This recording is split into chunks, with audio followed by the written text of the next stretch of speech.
मैं बात करना चाहता हूँ एडवांसेस इन अटैक्सिया जेनेटिक्स और उसके क्या मायने हैं फ्यूचर थेरेपीज के लिए।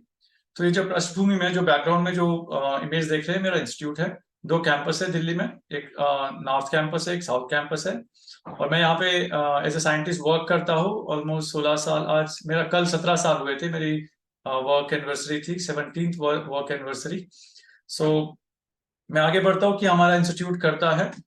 हमारा इंस्टीट्यूट डीएनए संबंधित रिसर्च करता है और उस डीएनए संबंधित रिसर्च में हम स्टडी करते हैं कि बहुत सारे बीमारियां हैं, बहुत सारे ह्यूमन फिजियोलॉजिकल ट्रेट्स हैं जो कि हम बोलते हैं कि हमारे लक्षण होते हैं, हमारे गुण होते हैं, हमारे अवगुण होते हैं।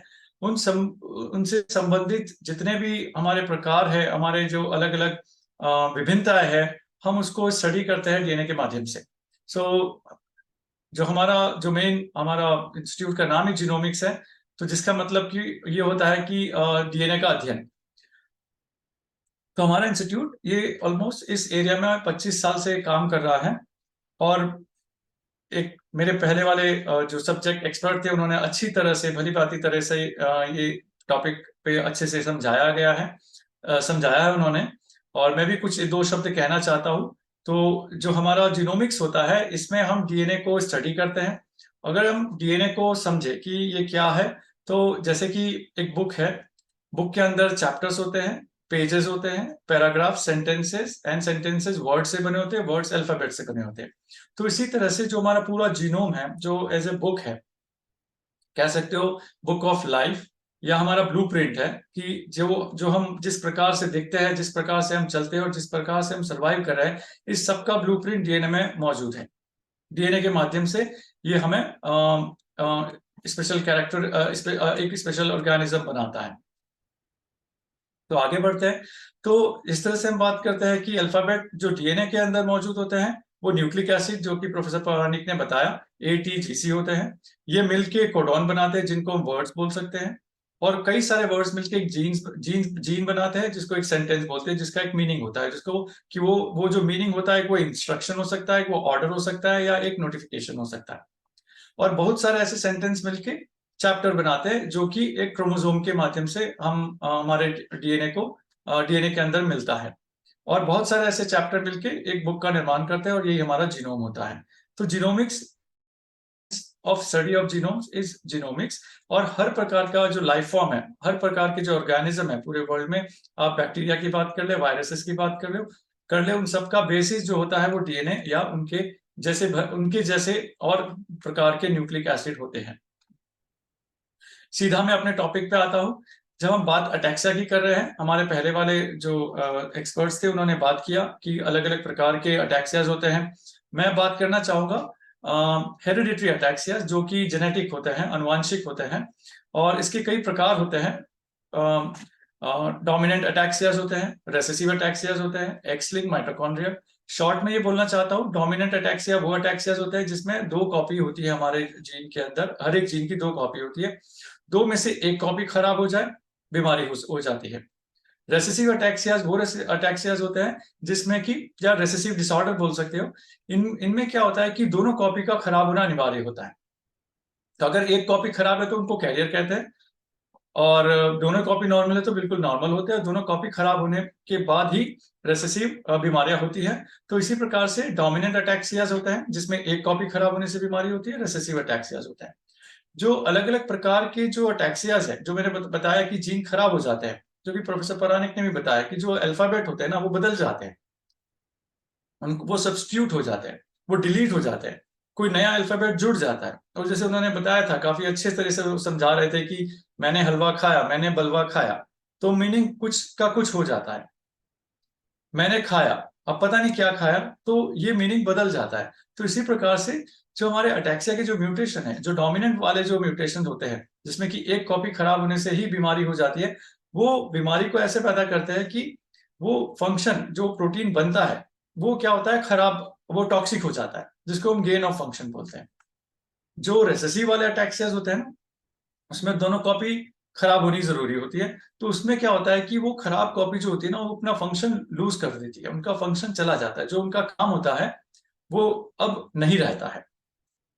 तो जितने अटैक्सिया की जो कॉजेज है जेनेटिक अटैक्सिया के कॉजेज में, तो डोमिनेंट अटैक्सियाज वो रिपीट होते हैं डीएनए के अंदर। जैसे वो बता रहे थे कि हलवा हलवा हलवा खाया, तो उसी तरह से डीएनए के जो कोडॉन होते हैं ना, जो वर्ड्स होते हैं जो मैंने पहले बताया, वो वर्ड्स रिपीट होते चले जाते हैं। तो अगर वो 3-4 बार रिपीट होते हैं तो ठीक है, फिर भी आप मतलब निकाल लेंगे। अगर वो सैकड़ों टाइम अगर रिपीट होते हैं ना, तो आप उस वाक्य का मतलब नहीं निकाल पाते हैं। तो वैसे जो डिफेक्ट रिपीट्स बोलते हैं। दूसरे प्रकार के जो होते हैं पॉइंट म्यूटेशन होते हैं। पॉइंट मतलब कि एक जगह पे एक जो डीएनए का जो अल्फाबेट है ना, जैसे कि आपने कलर लिखा हुआ है, आपने कलर के अंदर एक ओ जोड़ दीजिए। इंग्लिश में अगर मैं लिखता हूं कलर को, उसमें अगर एक ओ और जोड़ दीजिए तो कूलर हो जाएगा। तो वो क्या होता है कि एक पर्टिकुलर बेस पे वो म्यूटेशन हो रहा है। तो यही मैं बात कर रहा था, म्यूटेशन जो अटैक्सिया के जो बीमारी के साथ जुड़े हुए पाए जाते हैं अक्सर, वो है डीएनए रिपीट्स वाले, कि रिपीटेटिव रिपीट स्ट्रक्चर खराब हो जाता है। पॉइंट म्यूटेशन की एक पर्टिकुलर अल्फाबेट खराब होता है, या फिर स्ट्रक्चरल और क्रोमोसोमल एब्नॉर्मेलिटी से भी कई बार अटैक्सिया होता है जिसमें डिलीशन हो जाता है, पूरी की पूरी जीन गायब हो जाती है। जैसे कि हमने बताया कि पूरा एक बुक है जीनोम, तो उसका एक पेज ही गायब हो गया, उसका एक चैप्टर ही गायब हो गया। तो इस तरह के भी बीमारियां अटैक्सिया में होती है, काफी रेयर होती है। जो सबसे कॉमन होती है अटैक्सिया जेनेटिक दृष्टिकोण से, तो वो है कि जो जिसमें ये जो रिपीट्स होते हैं वो बिगड़ जाते हैं और उनके नंबर्स बढ़ जाते हैं। तो ये जो रिपीट्स होते हैं ना, ये इस प्रकार से, जैसे कि डीएनए का जो अल्फाबेट है CAG, ये बहुत बार रिपीट होते चले जाते हैं। तो जो नॉर्मल होता है ना, उसमें वो जो रिपीटेशन होता है ना, वो एक कम नंबर्स में होता है, कि किसी में 10, किसी में 12। बहुत प्रकार के अटैक्सियाज है जो कि रिपीट के प्रॉब्लम से होता है। और सब में जो ये नंबर्स है ना, किसी में 10 रिपीट टॉलरेट होता है, किसी 10 रिपीट टॉलरेट हो जाता है, किसी में 20 रिपीट टॉलरेट हो जाता है, किसी में 20 रिपीट भी टॉलरेट नहीं होते हैं। तो हर जीन का जो थ्रेशोल्ड होता है, कि एक बाउंड्री, कि कब तक इसको नॉर्मल बोला जाए, वो अलग अलग होता है। तो उस नंबर के आधार पे हम तय करते हैं कि वो नॉर्मल है या वो एबनॉर्मल है, जिसको म्यूटेटेड बोलते हैं। पॉइंट म्यूटेशन की, जैसे कि ये जो डीएनए के जो वर्ड्स मैंने बताए थे, ये कोडॉन बोलते हैं। एक कोडॉन एक अमाइनो एसिड को जन्म देता है, जो कि प्रोफेसर पौराणिक बता रहे थे कि 20 प्रकार के अमाइनो एसिड होते हैं। तो हर प्रकार का कोडॉन जो वर्ड होता है ना, ये अलग अलग प्रकार के अमाइनो एसिड को कोड करते हैं। तो अगर मैं, जैसे ये एक कोडॉन है AUG, अगर मैं इसमें जो बीच वाला है इसकी जगह में अगर बदल के C कर दूं, तो इससे होगा क्या, जो यहाँ पे एक प्रकार का अमाइनो एसिड बनना था मेथायोनिन, अब उसकी जगह क्या बनेगा, थ्रियोनिन बनेगा। तो इस प्रकार से ये मीनिंग बदल जाएगा। जब ये फाइनली जब प्रोटीन बनाएंगे, बहुत सारे अमीनो एसिड की श्रृंखला प्रोटीन का निर्माण करती है। अब मैं आता हूं सीधा हमारे जो रिसर्च जो हमने अभी तक किया है, ये 25 साल का रिसर्च है, जो कि अभी तक हमने बहुत सफलतापूर्वक किसी हद तक कर पाए हैं, जिसमें कि ज्यादा जो हमारा रोल है वो जेनेटिक्स में है, क्योंकि हमारा जो मैंडेट है, जो हमें जिस प्रकार के रिसर्च के लिए फंडिंग मिलती है और जो हमारा एक्सपर्टीज है, वो जेनेटिक रिसर्च के लिए ज्यादा मिलती है। बहुत हम जैसे नए थेरेपीज या ड्रग डेवलपमेंट में हमारा फोकस नहीं रहा है, क्योंकि हमारा जो फोर्टे है वो जेनेटिक इन्वेस्टिगेशन और मॉलिक्यूलर बायोलॉजी है। 25 सालों की रिसर्च हमने किया है all India institute of medical sciences से। हमारा जो जिस तरह से हम काम करते हैं, मोडस ऑपरेंडी क्या रहता है हमारा रिसर्च का, कि हम पहले पेशेंट जो अटैक्सिया क्लिनिक के डॉक्टर अचल श्रीवास्तव जो न्यूरोलॉजी डिपार्टमेंट में है all India institute medical sciences में, वो उनके वहां पे पेशेंट विजिट करते हैं, उनका डिटेल क्लिनिकल इवैल्यूएशन होता है, और उनका आगे इन्वेस्टिगेशन के लिए वो हमारे पास रेफर होते हैं, ताकि हमारे पास जो अलग अलग प्रकार के अटैक्सियाज हैं उनको हम टेस्ट कर सके। तो पहला जो होता है कि हमारा पहला स्टेप होता है कि हम भाई उसमें जो म्यूटेशन है, जो डिफेक्ट है ना, उसको पता लगाए, कौन से म्यूटेशन जो कि इंडिया में अक्सर मिलते हैं।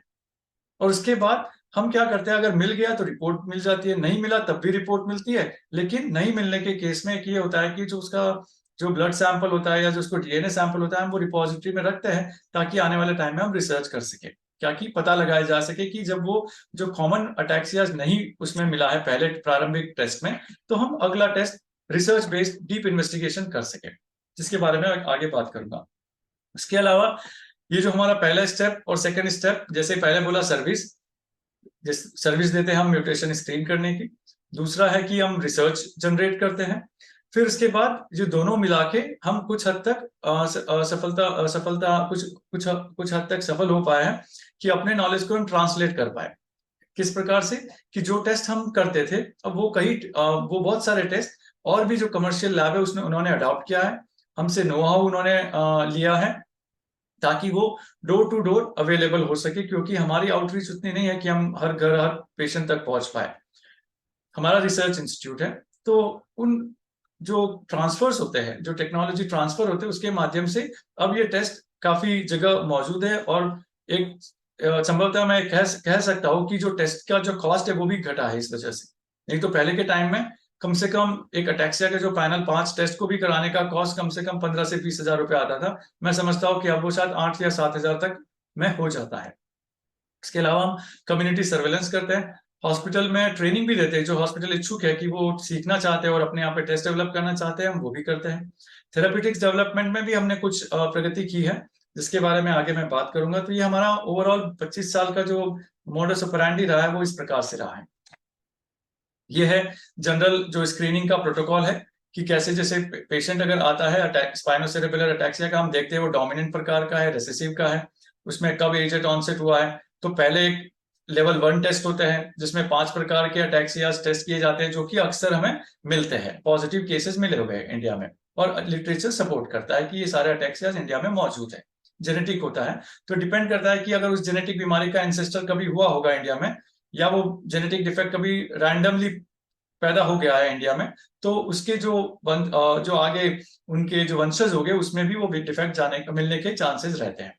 तो इस प्रकार से ये जो प्राइमरी लेवल पे ये 5 प्रकार के अटैक्सियाज हम टेस्ट करते हैं, वो अगर नेगेटिव आते हैं तो उसके बाद लेवल 2 टेस्ट में कुछ और प्रकार के रेयर अटैक्सियाज हम टेस्ट करते हैं। बहुत ही मैं कहता हूं कि इस रेयर कैटेगरी में 5-10 मरीज से ज्यादा मरीज नहीं मिले हैं, लेकिन हमें फिर भी मिलना शुरू हो गए हैं।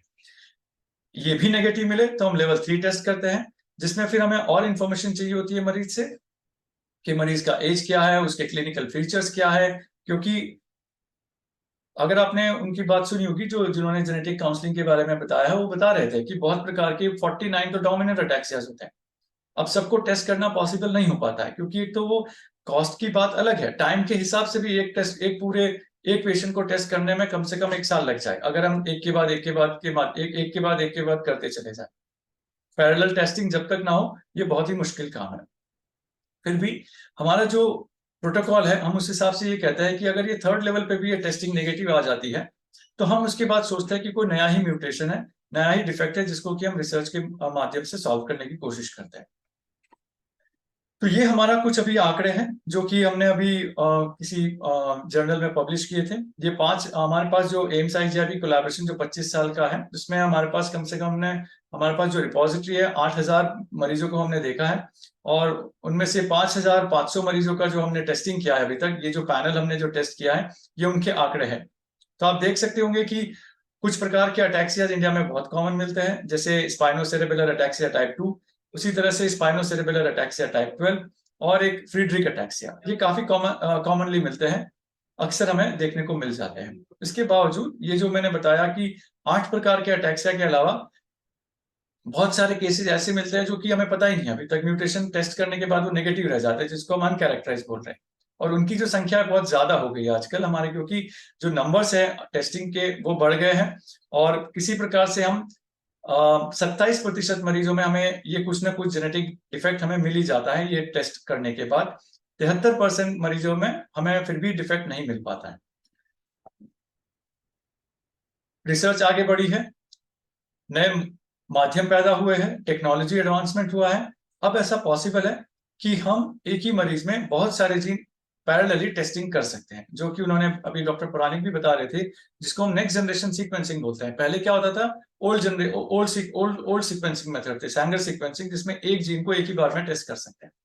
इसमें क्या होता है, सारी जीन्स को, पूरा ह्यूमन जीनोम को एक साथ आप सीक्वेंस कर सकते हैं। कॉस्ट ज्यादा होती है, लेकिन ये काफी सुविधाजनक रहता है रिसर्च के तौर पे, तो कम से कम मैं कहता हूँ। और इसमें क्या होता है कि पहले के जमाने में जो रिसर्च करते थे, तो उसमें परिवार के बहुत सारे पीढ़ी के सैंपल चाहिए होते थे रिसर्च करने के लिए, कि ग्रैंडफादर का भी सैंपल होना चाहिए, उनके बेटे का भी होना चाहिए, और पुत्री का भी सैंपल होना चाहिए। इस प्रकार से पूरी 3 जनरेशन का जब स्ट्रक्चर होता था, पेडिग्री जो बनती थी, वंशावली जो बोलते थे, उसमें हमें 3 जनरेशन के सैंपल चाहिए होते, तभी हम रिसर्च कर पाते थे। इस नए एडवांसमेंट की वजह से क्या होता है कि आपका जो स्टडी होता है वो एक सिंगल पेशेंट में भी हो सकता है। कि अगर आपको ये पता करना है कि अगर जो मैंने अभी तक जो जीन्स हम टेस्ट करते हैं अगर वो सब नेगेटिव आए हैं तो कौन सा जीन डिफेक्ट हो सकता है। तो ये एक सिंपल एनजीएस टेस्ट के माध्यम से हम सारे जीन को एक साथ टेस्ट करके पता लगा सकते हैं कि जो अटैक्सिया से संबंधित जो जीन है उसमें कोई म्यूटेशन या विकार तो नहीं मौजूद है। तो इसी तरह से यही इसी जो कॉन्सेप्ट की बात कर रहा था एनजीएस, तो इसमें एक टर्मिनोलॉजी होती है जो डॉक्टर पुरानिक ने बताया था होल जीनोम, जिसमें कि डीएनए के अंदर 3 बिलियन बेस पेयर्स होते हैं, उन सबका सीक्वेंसिंग करके पता लगाया जा सकता है और उनको रीड कर सकते हो। होल एक्सोम क्या है, उससे थोड़ा छोटा दर्जे का टेस्ट है। उसमें क्या होता है कि आप पूरे डीएनए पे फोकस नहीं करते हैं, सिर्फ उस पोर्शन पे फोकस करते हैं जो कि हमारे जो जीन्स को पैदा करता है, तो उसको बोलते हैं एक्सोम। तो वो जो जीन्स होती है हमारे पूरे डीएनए से जो कोड होती है वो 20,000 होती है। तो होल एक्सोम सीक्वेंसिंग क्या करेगा, 20,000 जीन को सीक्वेंस करके आपको बता देगा, रिजल्ट आपके सामने आ जाएगा। जो एक्सपर्ट होंगे वो इसको एनालाइज करेंगे और पता लगाने की कोशिश करेंगे कि म्यूटेशन कहाँ पे है। अब वो पता कैसे लगाते हैं, तो एक एक्सोम सीक्वेंसिंग जब हम एक मरीज की करते हैं तो कम से कम हमें 50,000 जगह पे डीएनए में वेरिएशन दिखते हैं। वेरिएशन मतलब कि जो अल्फाबेट्स होते हैं ए टी जी सी, वो किसी जगह पे ए सी में बदल गया है, सी टी में बदल गया है, जी ए में बदल गया है। तो जितने वेरिएशन मिलते हैं ये सभी हानिकारक नहीं होते हैं। कई कई जो होते हैं यूजफुल होते हैं, बहुत थोड़े होते हैं जिससे हमें आगे जाके परेशानी हो सकती है, और कई अच्छे भी वेरिएशन होते हैं जिससे हमारे गुण डिसाइड होते हैं। और हम एक्सोम सीक्वेंसिंग जब अटैक्सिया में करते हैं, हमारा फोकस होता है कि उस कल्प्रिट को ढूंढो जिसकी वजह से अटैक्सिया हुआ है। तो वो जो कल्प्रिट है, हम मानते हैं कि जो 50,000 वेरिएशन जो निकल के आएंगे प्रारंभिक रिपोर्ट में, उनमें से कोई होगा। अब हम सिंगल डिफेक्ट को कैसे पता करें, तो हम पहले देखते हैं कि जैसे कोई एक कहीं पे वो कोई क्राइम एक्टिविटी होती है, तो पुलिस क्या करती है कि वो क्या करती है, जो वहां के जो नॉन कल्प्रिट्स होते हैं ना, नॉन क्रिमिनल्स होते हैं, उनको जाके पकड़ती है। तो हमारा भी काम होता है, हम 50,000 में देखते हैं कि कौन से ऐसे जो नोन म्यूटेशंस है जो पहले से पता है साइंस में कि ये इससे अटैक्सिया होता है, हम पहले उनको देखते हैं।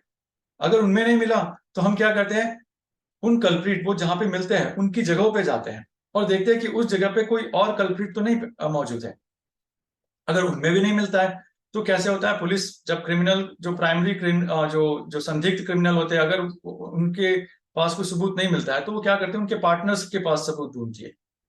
तो हम भी ऐसा ही करते हैं कि जो अटैक्सिया से संबंधित जीन और उनके डिफेक्ट है, अगर उसमें म्यूटेशन नहीं मिलता है तो हम फिर क्या करते हैं अगली अप्रोच में कि उनके पार्टनर्स में हम म्यूटेशन ढूंढने चले जाते हैं। इस प्रकार से मतलब पूरा अगर हम छानबीन करें तो जो 50,000 से 70,000 वेरिएशन जो मिलते हैं, स्टेप बाय स्टेप करते अगर हम उनको फिल्टर करते चले जाए कि ये इससे हो सकता है, इससे नहीं हो सकता है करके, तो हम उम्मीद कर रखते हैं कि हमें डिजीज जिससे हो रही है, जिससे डिफेक्ट हो रहा है, वो हमें पता चल जाए। अक्सर तक हमें ऐसा मिलता है कि 100 मरीज को अगर मैं एक्सोम सीक्वेंसिंग करूंगा, 30% में ही मैं एक्सोम सीक्वेंसिंग के माध्यम से म्यूटेशन का पता लगा पाता हूँ। 70% केस में फिर भी हमें नहीं पता चलता है। ये जनरल आंकड़े हैं, हर केस में ऐसा नहीं होता है, लेकिन मैं आमतौर पे जो ये फाइंडिंग्स होती है इस प्रकार से होती है कि 30% केस एक्सोम सीक्वेंसिंग करने पे सॉल्व होते हैं, 70% केसेस फिर भी सॉल्व नहीं हो पाते हैं, वो नेगेटिव होते हैं, जो कि डॉक्टर पुरानिक भी बता रहे थे कि हमने आप इतना महंगा टेस्ट भी कराया, रिजल्ट नहीं मिले। तो वो वजह यह है कि हमारा जो साइंस का नॉलेज है ना, इवॉल्व हो रहा है, दिन ब दिन हम भी इसमें प्रगति करते चले जा रहे हैं, नॉलेज बढ़ता चला जा रहा है, इंफॉर्मेशन शेयरिंग बढ़ती चली जा रही है।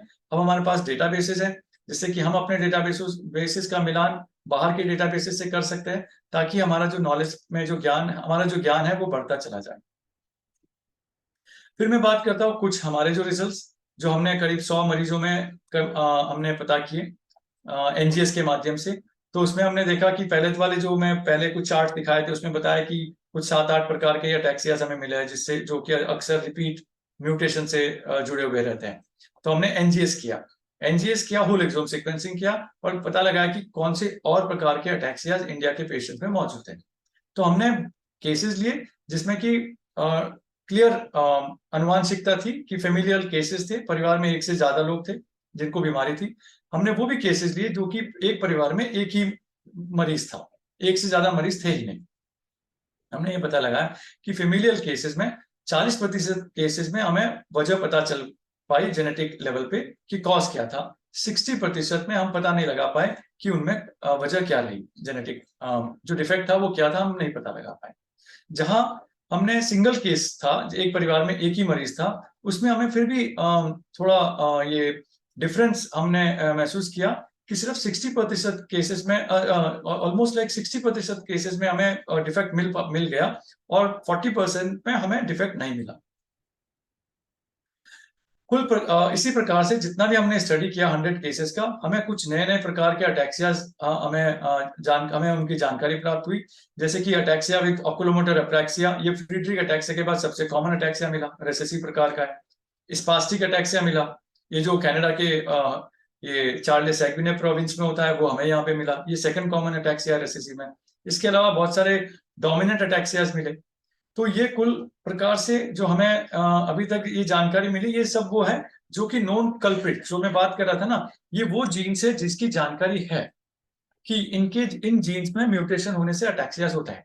तो हमें ये नॉलेज हमें प्राप्त हुआ। फिर भी हम देख रहे हैं कि 60% मरीज अभी भी अनडायग्नोज रह गए और इधर कम से कम 40% मरीज अभी भी अनडायग्नोज रह गए। अब क्या किया जाए? तो हमने स्टडी को थोड़ा और बढ़ाया। पहले हमने क्या किया था, एनजीएस एक परिवार में एक ही मरीज का किया था। हमने थोड़े और मरीज और परिवार के सदस्यों को जोड़ के स्टडी को थोड़ा आगे बढ़ाया, जिसको फैमिली बेस्ड डिजाइन बोलते हैं। वो करने के बाद हमें कुछ और नए प्रकार के अटैक्सियाज मिले, जिसमें SCA43, SPG76 और SCA45। ये हम जब हम ये रिसर्च कर रहे थे, तब हम पहले वो लैब थी जिसमें ये मिला था, लेकिन हम थोड़ा रिपोर्टिंग करने में लेट कर पाए, तो और भी जगह तब तक ये रिपोर्ट हो चुके थे। हालांकि ये जो हमारी जो स्टडी अप्रोच है, इससे हमें ये मिला कि जो हम जिस प्रकार से ये एक्सोम सीक्वेंसिंग कर रहे हैं, एनजीएस कर रहे हैं, अगर ये हम करते हैं तब भी 40% मरीजों में हम डायग्नोसिस कर पाएंगे संभवतः। और भी कुछ नए जीन डिफेक्ट हमें मिले हैं, जिनको हम लगातार अध्ययन कर रहे हैं कि वास्तव में डिफेक्ट तो मिल जाता है, वेरिएशन मिलता है। अब हमें ये नहीं पता होता है 100% कि उसी से ही बीमारी हो रही है या फिर वो एक प्राइवेट वेरिएशन रहता है। तो जिसको कि और सबूत मिलने के बाद ही हम पुख्ता तौर पे कह पाते हैं कि ये जेनेटिक डिफेक्ट और ये रहा और इसी वजह से आपकी बीमारी हो पा रही है। तो ये एक रिसर्च का विषय है और जिसको कि हम लगातार करते रहते हैं। जो हम सॉल्व कर पाते हैं वो रिपोर्ट में तब्दील हो जाता है, जो सॉल्व नहीं हो पाता है वो हमारा रिसर्च का पार्ट बना रहता है। ये एक समरी है, जिसको कि थोड़ा बहुत ही जटिल दिखेगा, कॉम्प्लेक्स है। मतलब कहने का मतलब यह है, बहुत सारे मरीज बहुत सारे अलग अलग अटैक्सिया की प्रॉब्लम लेके आए थे, अलग अलग प्रकार के जीन्स मिले और अलग अलग तरह का उनके सबूत थे। जब आप देखोगे तो बहुत ही मिक्स मैच है, कि जरूरी नहीं है कि सारे वो मरीज जिनमें एक ही प्रकार का म्यूटेशन था, उन सबके फीचर्स एक जैसे थे, बहुत विविधताएं थी। तो ये इस फिगर के माध्यम से मैं सिर्फ यही बताना चाहता हूँ कि काफी विविधता है, हमें बहुत सारा रिसर्च करने की अभी भी आवश्यकता है।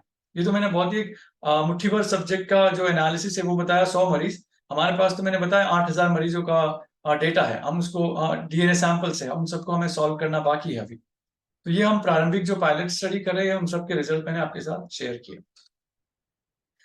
ये जो हमने अभी तक जो हमारी अप्रोच ली हमने, जैसे अटैक्सिया में हमने अटैक्सिया म्यूटेशन को स्क्रीन करने का एक पैनल बनाया, माध्यम बनाया, लोग टेस्टिंग कराते हैं, हम हॉस्पिटल को सर्विस देते हैं।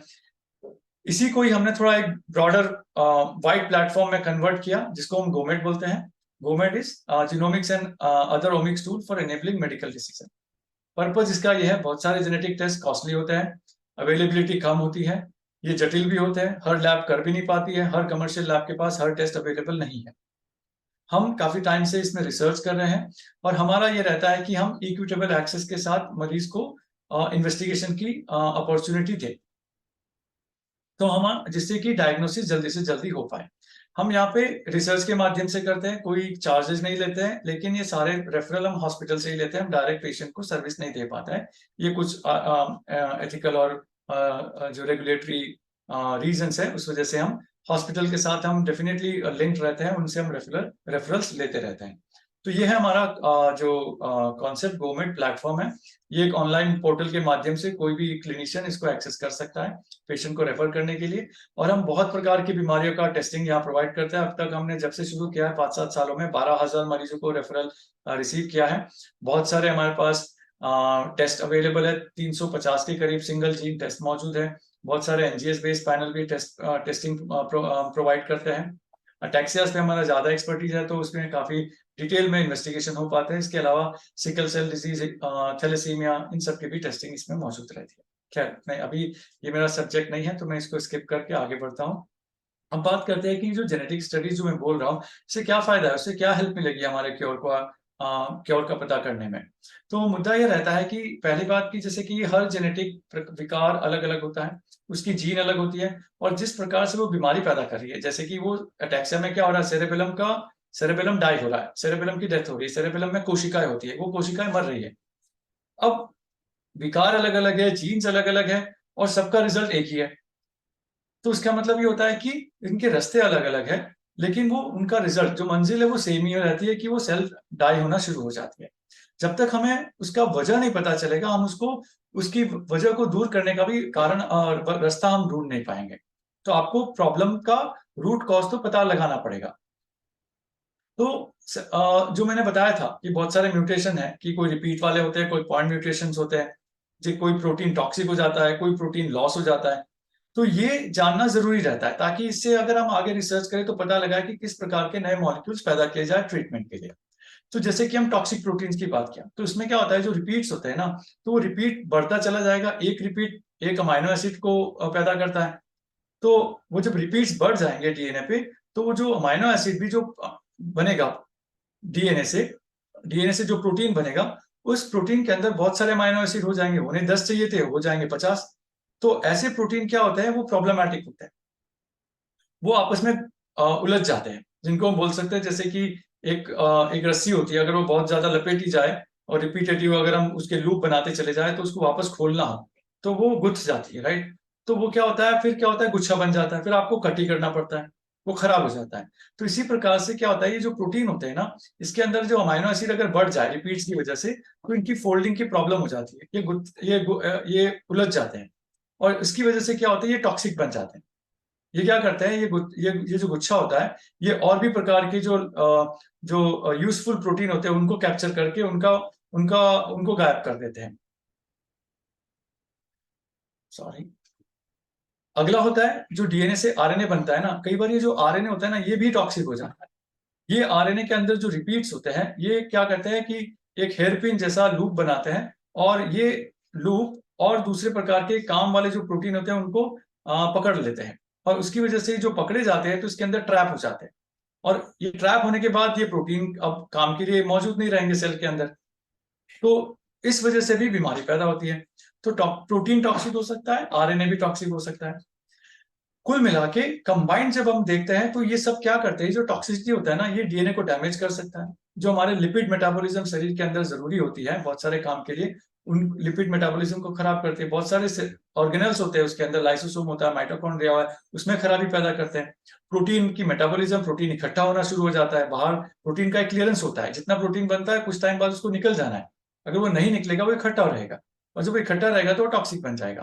तो ये अलग अलग प्रकार के ये जो मैकेनिज्म है ना, ये हमें पता चल पाती है जब तक हम जेनेटिक डिफेक्ट नहीं पता कर पाएंगे। हम ये नहीं पता चल पाएगा हमें कि उस मरीज में डिफेक्ट कौन सा है, और उसकी वजह से सेल्स कैसे डाई हो रही है। उससे क्या, आगे बढ़ते हैं। एक उदाहरण देना चाहता हूँ फ्रीडरिक अटैक्सिया का, जिसमें क्या होता है कि ये कॉमन रेसेसिव अटैक्सिया टाइप है, इंडिया में भी काफी मिलता है।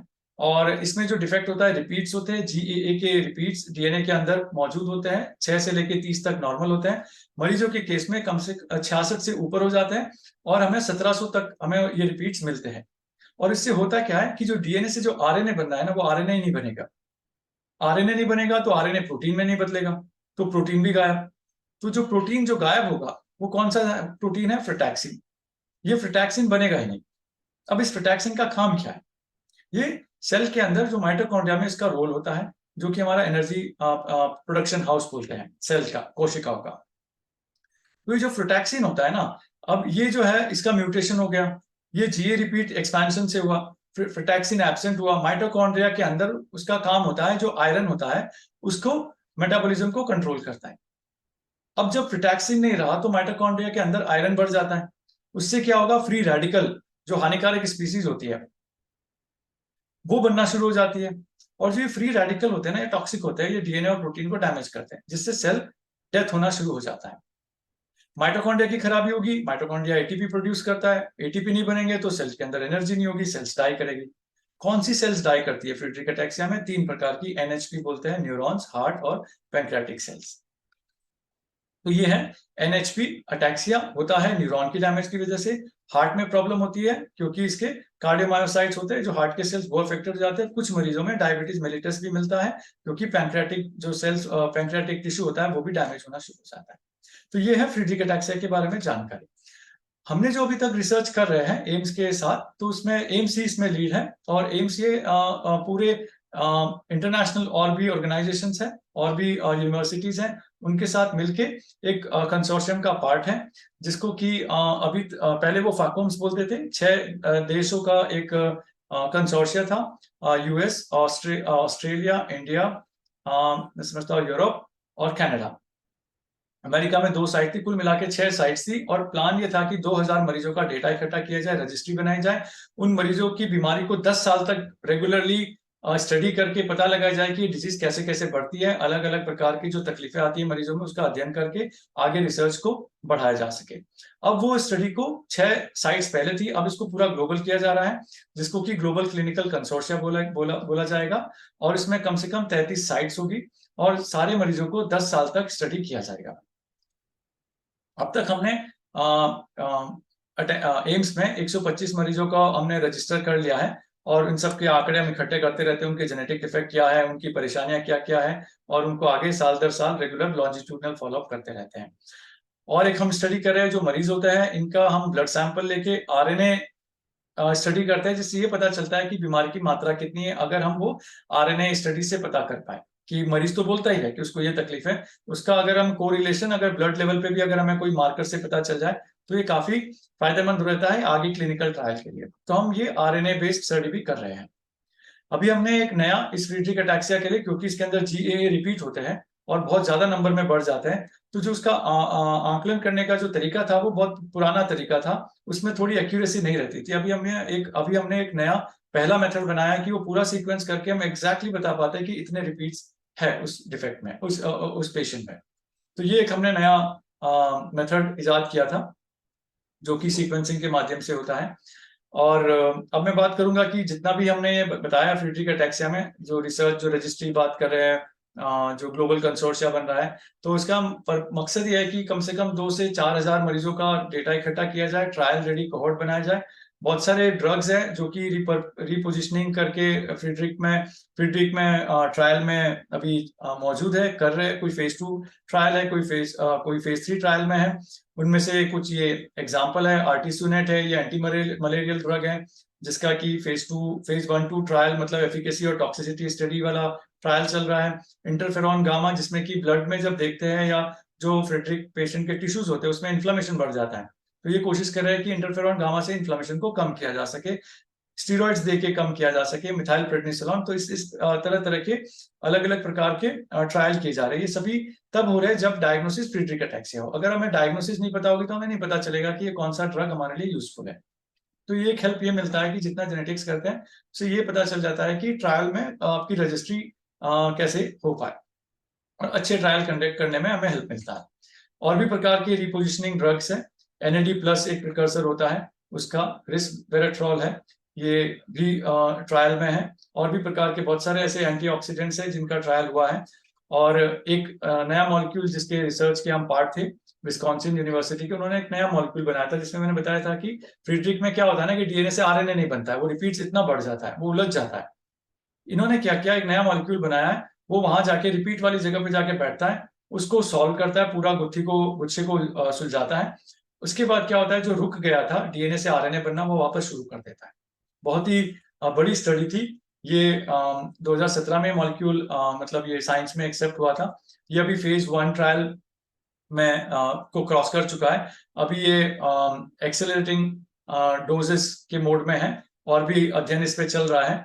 तो ये अगर ये फेज 2 और फेज 3 ट्रायल में आता है तो ये काफी कारगर ट्रीटमेंट हो सकता है। डिपेंड करता है कि ट्रायल के रिजल्ट्स कैसे आते हैं। तो ये है जो DT216 एक डिजाइन थेरेपेटिक्स है, वो स्पॉन्सर है, तो वो लोग इस पे अब आगे ट्रायल कर रहे हैं। तो ऑलमोस्ट फेज 1 ट्रायल हो चुका है जिसमें वो टॉक्सिसिटी स्टडीज वगैरह करते हैं। अब वो मल्टीपल असेंडिंग डोज स्टडी कर रहे हैं which is on going, and वो भी एक रिसर्च का अभी विषय है। आगे मैं बात करना चाहता हूँ कि जब हम ये जेनेटिक और जो कॉज पता लगा लेते हैं कि अलग अलग प्रकार कौन कौन से है, जेनेटिक है भी कि नहीं भी है, और ये अगर पता भी चल जाए तो क्या इनका ट्रीटमेंट है कि नहीं है। तो कुछ ट्रीटेबल अटैक्सियाज हैं, वो जेनेटिक भी है, जैसे कि ataxia with vitamin E deficiency genetic भी होता है। अब उसका अगर ये हमें पता ना हो तो हम एक बहुत सिंपल इलाज जिसमें कि विटामिन ई देना होता है वो हम नहीं दे पाएंगे कभी। तो vitamin ataxia with vitamin E deficiency ये ट्रीटेबल अटैक्सिया में आता है। सेरेब्रोटेंडिनस ज़ेंथोमेटोसिस, इसमें मेटाबॉलिज्म बिगड़ जाती है, बाइल एसिड्स और इन सब की, तो उसमें भी ट्रीटमेंट मौजूद है। ग्लूटेन अटैक्सियाज होता है, जिन कई लोगों को जो व्हीट का ग्लूटेन होता है उससे एलर्जी होती है, लॉन्ग टर्म यूजेस में वो सेरेबेलम को डैमेज कर सकता है। तो उसका सिंपल ट्रीटमेंट क्या हो सकता है, आप ग्लूटेन फ्री डाइट लीजिए। फ्रीड्रिक अटैक्सिया में बताया आइडोबिनॉन पहले अप्रूव ट्रीटमेंट था, अभी जो रिसेंटली फरवरी 2023 में ओम्बेलेक्सोलॉन पहली एफडीए अप्रूव थेरेपी हुई है। रेफसेम डिजीज है, उसमें भी डाइटरी मॉडिफिकेशन से कंट्रोल किया जा सकता है। एपिसोडिक अटैक्सियाज है, तो ये सभी ट्रीटेबल अटैक्सियाज है। तो इसमें पहले कॉज जानना जरूरी होता है। और आजकल एक नई थेरेपी जीन थेरेपी बोलते हैं, जिसमें कि मैंने बताया कि वो जो टॉक्सिक प्रोटीन की जो मैं बात कर रहा था, रिपीट से प्रोटीन में ज्यादा अमीनो एसिड आते हैं, तो वो क्या होता है कि ज्यादा प्रोटीन बनता है तो टॉक्सिक होगा। तो हम एक काम करते हैं कि प्रोटीन कहाँ से बन रहा है, आरएनए से बन रहा है ना, तो आरएनए को ब्लॉक कर सकते हैं। तो आरएनए को ब्लॉक कर दीजिए, वो आरएनए प्रोटीन में नहीं बनेगा। इस प्रकार से वो वाले जो विकार जिसमें कि टॉक्सिक प्रोटीन टॉक्सिक होता है, उसमें एएसओ एंटीसेंस ऑलिगोन्यूक्लियोटाइड थेरेपी होती है, उसको वो भी ट्रायल में चल रही है। और कुछ एक ट्रायल थे SCA3 में, वो स्टार्ट हुए थे, उनको टर्मिनेट किया गया है। तो हालांकि ये सब रिसर्च के भी सब्जेक्ट है, और भी रिसर्च चल रही है, और बहुत सारी साइट है अलग अलग अटैक्सिया टाइप में जिसमें ये रिपीट्स होते हैं, उसमें एएसओ बेस्ड जीन थेरेपी भी शुरू हुई है ट्रायल के तौर पे। हमारे यहाँ पे भी हम क्या करते हैं, जो मरीज का हमने टेस्ट पता कर लिया, हमें क्या होता है कि मरीज को प्रॉब्लम तो ब्रेन की है ना, वो है जेनेटिक, बॉडी के हर सेल में मौजूद है, लेकिन प्रॉब्लम सिर्फ ब्रेन के सेल्स के अंदर होती है। तो हम जब मरीज का ब्लड लेते हैं उसमें हम ज्यादा बीमारी को नहीं पढ़ सकते। हमारी लैब क्या करती है कि उस ब्लड से स्टेम सेल्स बनाती है, मतलब जो नॉर्मल जो सेल्स होती है ब्लड की, WBCs, उनको हम स्टेम सेल में कन्वर्ट करते हैं, और स्टेम सेल से न्यूरॉन बना लेते हैं। जो न्यूरॉन होता है कि ये ब्रेन का एक नमूना समझ सकते हैं। और उसके बाद जब न्यूरॉन पैदा हो जाता है तो हम आगे उसको, और जैसे जो भी नए दवाइयां हैं उनको टेस्टिंग करने के लिए, उसकी बीमारी की मैकेनिज्म समझने के लिए हमें मदद मिलती है। तो ये एक नया रिसर्च जो कि काफी टाइम से हम कर रहे हैं, और इसमें हमें काफी सारा मदद मिली है। SCA12 में हम खासकर ये रिसर्च कर रहे हैं, और फ्रीड्रिक अटैक्सिया में भी।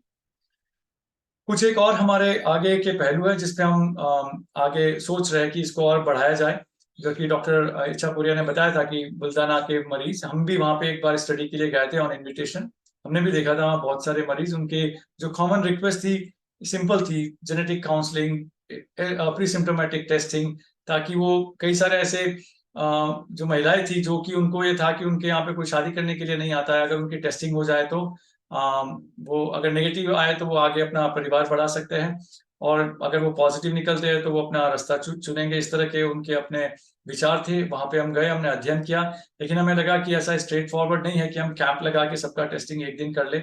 बहुत सारे स्टेप बाय स्टेप हमें प्रोसेस लेने पड़ते हैं, जेनेटिक काउंसलिंग के माध्यम से, साइकोलॉजिकल काउंसलिंग के माध्यम से, और हम आगे और एवेन्यूज पैदा कर पाए, प्री नेटल काउंसलिंग, और भी स्टेक होल्डर्स है उनके सबके साथ जुड़ के हम, मुझे लगता है कि और भी चैलेंजेस अभी हमें क्रॉस करना है। और मैं समझता हूँ कि ये जो टैक्सी अवेयरनेस सोसाइटी के माध्यम से हम काफी इस कार्य को आगे बढ़ा सकते हैं, और मरीजों को इफेक्टिवली, जब तक क्योर मौजूद नहीं है, हम उनको सहायता और सपोर्ट प्रोवाइड कर सकते हैं। एंड इसी के साथ मैं सबका धन्यवाद कहना चाहता हूँ, और कोई भी किसी को किसी प्रकार का प्रश्न हो तो प्लीज आप बेझिझक पूछ सकते हैं।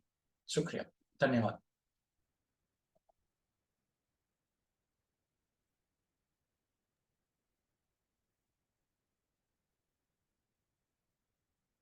Thank you, Doctor, for such an in-depth and interesting session. And also for joining us. We could not welcome you properly, but we will be sure to send you flowers through WhatsApp. Okay, and now I would request Sagar Singh to present the vote of thanks. to our esteemed guests.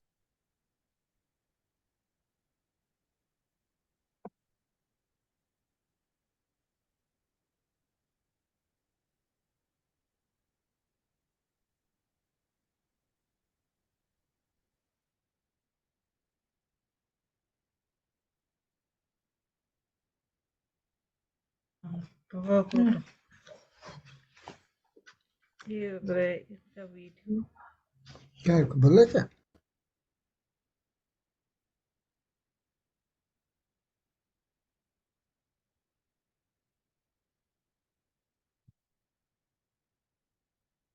Good evening, everyone. On the behalf of Ataxia Awareness Society, I extend my heartfelt gratitude to all the distinguished speakers, Dr. Apurva Puranik, Dr. N.R. Ichapuria, which are not present with us, but now with us. But their lecture was excellent and wonderful. And Mansi Kunte, Dr. Mansi Kunte gave a expert lecture on physiotherapy. And after that, Dr. Radha Bhattar and Dr. Mohammad Farooq ji for sharing your valuable insights on ataxia. Your informative presentation has been enlightening and greatly appreciated by all of us. Thank you. Thank you for taking the time to educate and inspire us to your knowledge. Special thanks to Go Principal Dr. Apurva Simpi, the Principal Dr. Apurva Simpi of Sancheti College, generously provide the platform and support that made this event possible. I would like to extend our heartfelt gratitude to all the college IT team and event coordinator Dr. Dinesh Chauhan for their invaluable support in making this event a success. Their expertise and dedication ensure a smooth and seamless execution.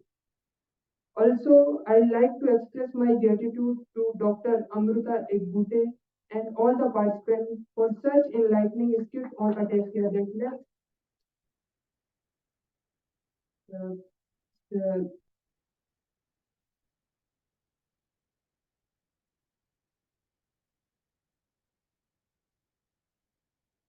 A lasting impression on us.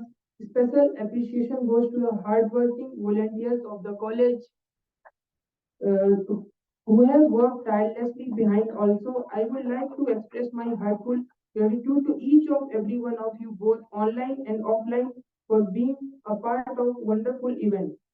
For presence of support has been made this great gathering truly special. Thank you for all your time, enthusiasm, and contribution. We could have done it without you. Give a round of applause for all of us. Thank you. Thank you, everyone. Although this session is over, can we have a round of question and answers? I think there are some people. I think you guys can leave. The refreshments are outside. Meanwhile, we'll have an Q&A session. So Yeah, if you whoever want- has a question, just can stay back. Yeah, I think Swasti, I can see your hand raised. Can you unmute yourself and ask the question?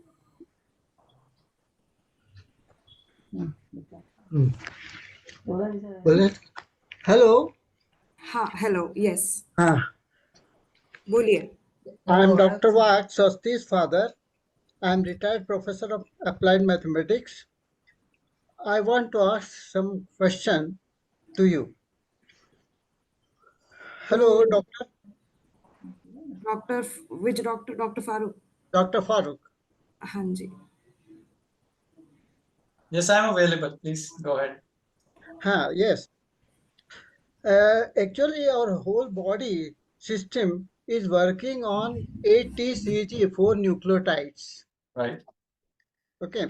Now, different proteins are prepared by amino acids, Right. and if you count the number of ATCG in each protein, that will be different.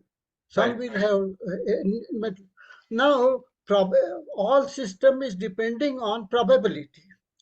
Mhm. The system is probabilistic in nature. So Right. when this is the amino acids begins, what I want to ask you that probabilities depend on the number of molecules of that. If A, T, C, G A has the maximum number of molecules, then probability of coming A is definite. So I want to ask you to control Friedreich ataxia. In Friedreich ataxia, GA repeats are there. Means GA are coming very much.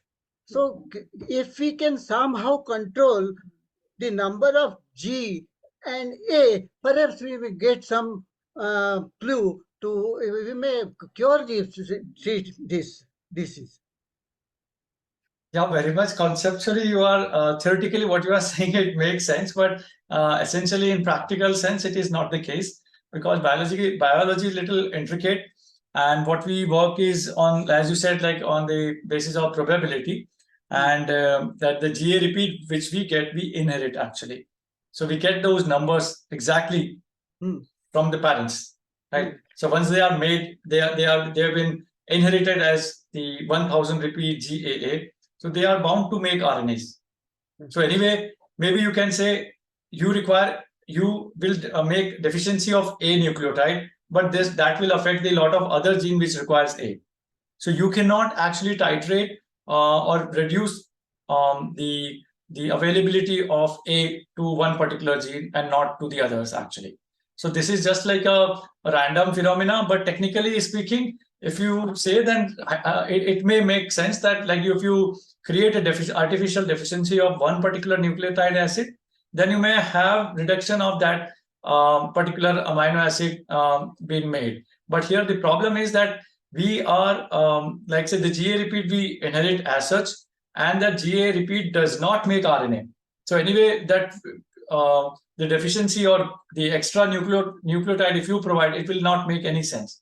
The problem is your DNA is not made into RNA for in case of Friedreich ataxia, right?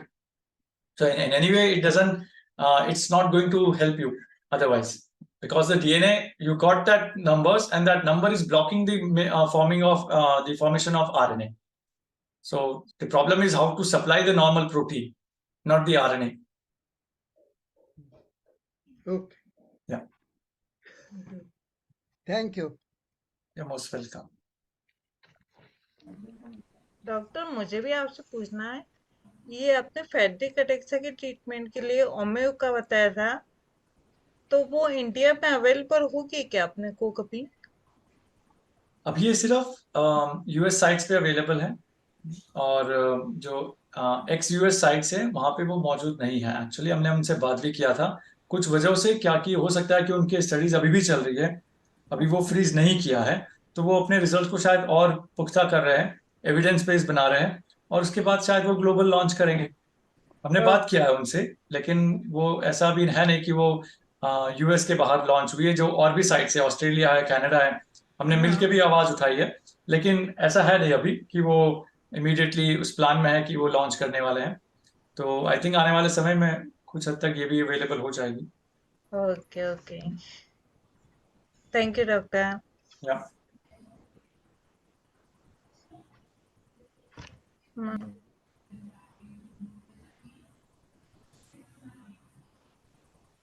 Do we have any else question? Is there any question from the audience there? No, I guess not. ठीक है, we are done here. Okay, thank you everyone. Thank you so much. Thank you for joining. Thank you Swati, thank you आस। Thank you, Dr. Farooq. Thank you so much.